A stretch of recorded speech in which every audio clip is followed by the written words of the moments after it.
알아두면 돈이 되는 노동법 알돈노. 소나무 노동법률사무소의 김효신 노무사와 함께하는 시간인데요. 작년에 새마을금고, 신협 등의 60개소 근로감독에 이어서 올해도 3월부터 지난달까지 지역농협, 축협, 수협 113개소에 대해서 정부가 근로감독 실시했습니다. 감독 결과 단순 노동법 위반을 넘어서요, 노동자의 인권 침해까지 벌어진 실태가 드러났는데요. 자세히 알아볼게요. 김효신 노무사 화상으로 연결하겠습니다. 노무사님, 안녕하세요. 네, 안녕하세요. 김효신입니다. 네, 반갑습니다. 네. 예, 우리 청취자 여러분들도 방송 들으시면서 혹시 궁금한 거 있으시면 노무 관련해서요. 단문 50원, 장문 100원, 유료 문자 샵 0945, 우물정 0945로 질문 보내주시길 바랍니다. YTN 라디오 유튜브 댓글창, 또 YTN 라디오 앱 라이브 채팅창도 열려 있어요. 노무사님, 지난주에 발표된 제가 그 근로감독 결과를 앞서 설명을 했는데요. 네네. 지역 금융기관이에요. 농협, 수협 등에 대한 기획감독 결과인데 이번에 이 기획감독이 왜 실시가 됐던 건가요? 사실 다들 아시겠지만 작년부터 이 지역 금융기관들에 대한 노동인권 실태가 심각한 게 드러났죠. 사실 이제 새마을금고 신협에서 이제 비롯되기 시작했는데요. 그 다음에 올해 초에는 한 3월달인가 4월달에 장수농협에서 직장 내 괴롭힘 호소하시면서 극단적 선택을 한 직원까지 나오게 됐습니다. 네, 그래서 여기서 더 이상 이제껏 지역 금융기관, 아까 소개해드린 지역 농협이나 축협, 수협, 새마을금고, 신협 등은 그동안 근로감독을 거의 받지 않았던 것 같아요. 노동법의 무풍지대였었는데요. 예. 그래서 요걸 이제 조금 더 이 업종에 대해서는 좀 개선을 해야 되겠다고 해서 직장 내 괴롭힘이나 성희롱, 그다음에 공짜 노동 등에 대해서 중점적으로 감독 실시하게 됐습니다. 네. 지금 설명을 해주셨어요. 왜 이번 기획감독이 실시가 된 건지. 그래서 잠시 후에 이제 하나씩 조금 여쭤볼 텐데 그 전에 우리 노무사님 항상 뵈면 첫 시간에 꼭 하는 게 있더라고요. 이 퀴즈 힌트를 여쭤보던데 네. 꼭 해야 되는 거라고 해가지고 제가 잠깐 하겠습니다. SAT라는 저희가 테스트 이름을 바꿨어요. 슬라 아무거나 테스트라고 해서 SAT로 저희가 좀 승격해서 평가를 만들었고요. 퀴즈 제가 잠깐 내드릴 테니까 힌트 좀 부탁드려요. 네네. 네, 슬픈 역사가 깃들어 있는 한 섬의 이름이에요. 2015년 세계유산으로 등록이 됐지만 일제강점기 시절 조선인 강제 노역이 이루어졌던 곳이라서 등록 과정부터 논란이 이어져 왔었습니다.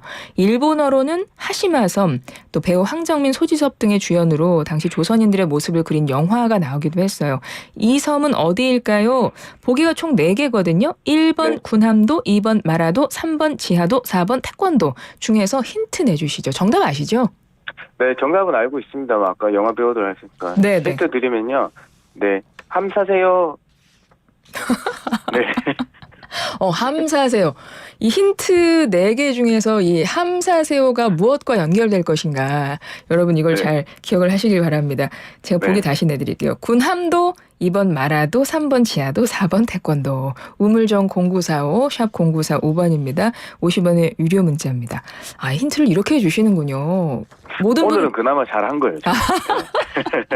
네, 맞아요. 너무 잘하셨습니다. 네. 감사합니다. 예, 잘하셨어요. 네. 자, 노무사님과 이야기 나누고 있었던 거, 지역 금융기관들에 대한 근로감독에 대해서 그 결과에 대해서 앞서 이야기를 했고 쭉 짚어주셨어요. 왜 이번에 이 기획감독이 실시가 됐나. 그동안 이런 업계에서 좀 많은 것들이 좀 있었다. 무분별한 노동인권 침해 현상도 좀 심각했고 좀 극단적인 선택을 하는 사건 사고도 있었고 그래서 이번에 중점적으로 감독을 했다. 이렇게 설명을 해주셨는데 보면 여러 가지가 다 걸려 있어요. 직장 내 괴롭힘도 있고 성희롱도 있고 임금체불도 있고 그래요. 근데 이런 것들이 좀 있다는 게 믿기기 어려운데 일단은 직장 내 괴롭힘 건 어떤 내용들이 있던가요? 너무 놀라실 것 같아요. 너무 구시대적이라 가지고 소개해드리면요.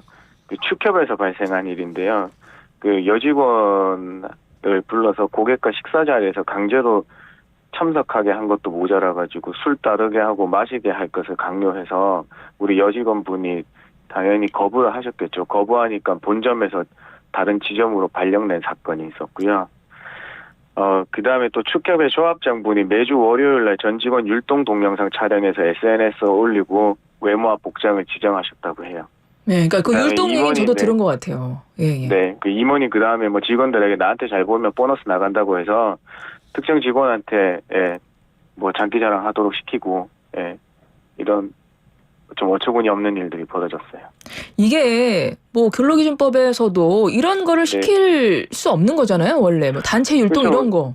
맞습니다. 우리 근로기준법에서는 직장 내 괴롭힘 금지라고 해서 업무상 적정 범위를 넘어서서 정신적, 신체적, 근무 환경 악화시키는 행위는 직장 내 괴롭힘으로 다 인정하고 있거든요.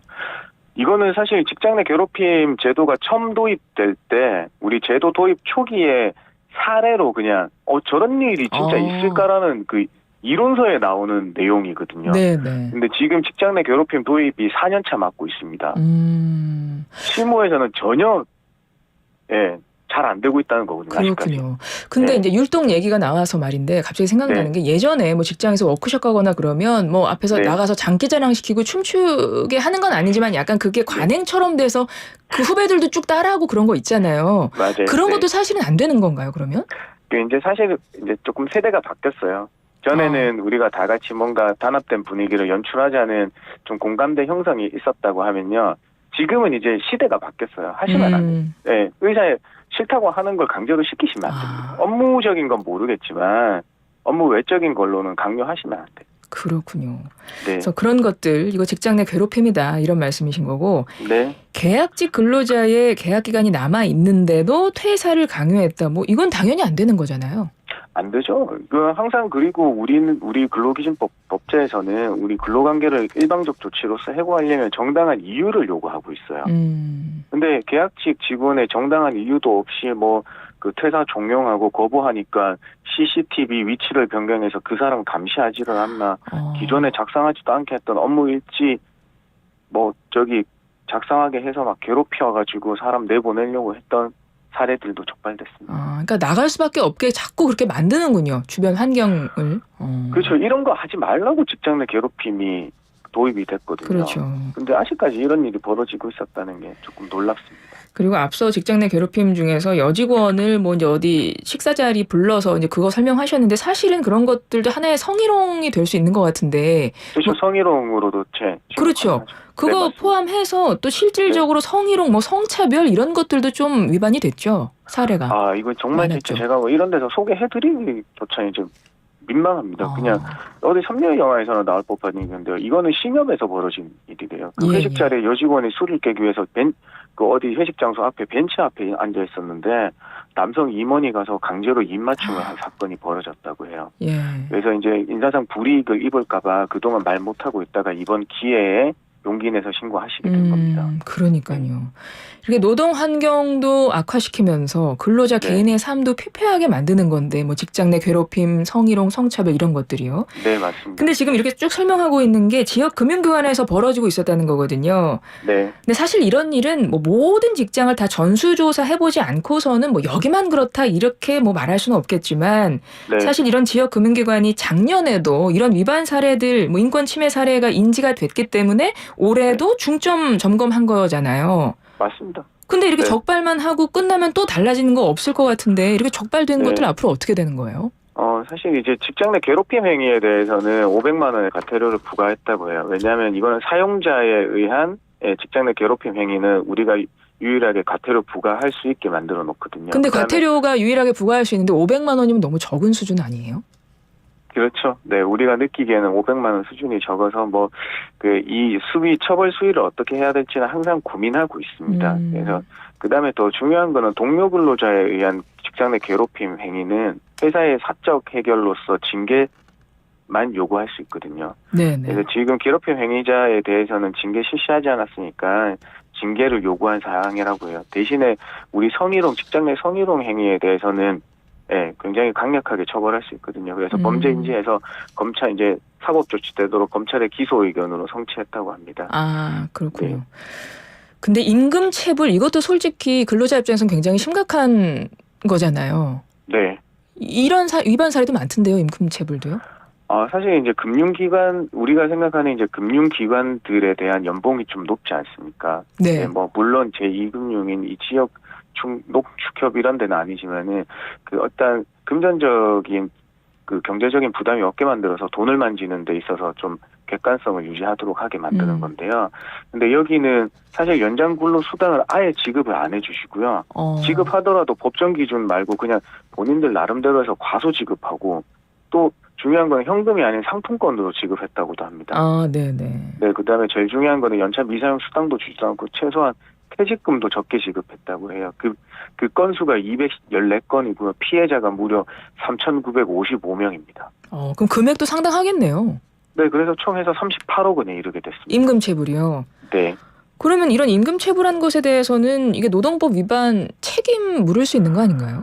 맞습니다. 원래는 이게 신고 사건 같으면요. 내가 불이익을 입어서 신고 사건 같은 경우는 이제 반의사 불벌죄라고 해서 내가 만약에 처벌하지 말아주세요라고 하면 형사 처벌을 못하지만은 그냥 아무런 반의사 불벌죄에서 의사 표시를 안 했다고 하면 당연히 근로기준법 위반으로 처벌이 진행이 되는 거거든요. 네.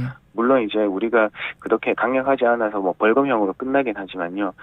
이거는 기획 감독이니까 신고 사건이 아니잖아요. 그래서 우선은 시정 지시에 방점이 맞춰져 있습니다. 네. 그래서 이 시정 지시가 이행되면 그냥 그대로 마무리가 되는 거고요. 시정 지시 불응하거나 제대로 안 했을 경우에는 다음 단계 사법조치 단계로 넘어가게 돼 있습니다. 일단은 뭐 임금체불이라고 하면 미지급된 거 다 지급해라. 일단 지시하고 네. 시정해라 하고 네. 그래도 지급 안 하면 그때는 법적 조치.